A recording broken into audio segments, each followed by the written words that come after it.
had wheelbarrows full of money to buy a loaf of bread. Do we have any of these pictures? There's a Deutschmark, and I'll explain that in just a second. That's what their money looked like. Ours looks like a greenback. Now let me show you, please. Let me show you this chart. We had a chart made. There's our wheelbarrow full of, that was for a loaf of bread. Here comes the chart. If you watch the chart, this is 1929. There was a stock market crash. This is how much money is in circulation. See the flat line, 1941, 1965, Vietnam, then 2000, Y2K.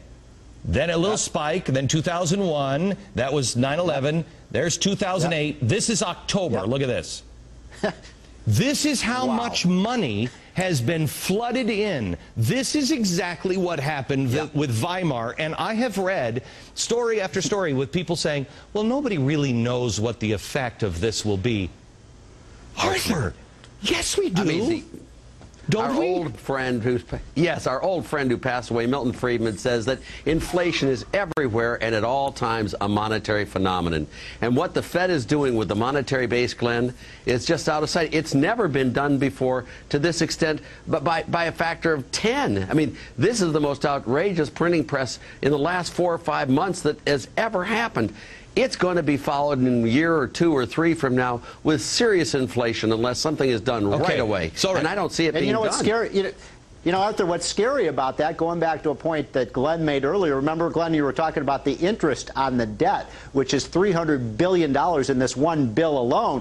But if Arthur is right, and I think he is, that inflation goes up, then interest rates have to go up. And guess who's the biggest borrower in the world? And here's Uncle Sam. and this is exactly, our interest expenses are going to go through the roof. I hate to be a little historian nerd, but that's exactly why it happened the way it happened in Weimar. Because Germany, they had the debt, they couldn't pay it, and so what did they do?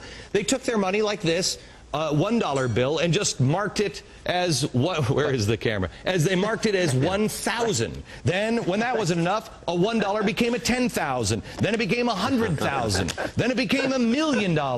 Your money will be worthless if we don't stop the spending and the printing.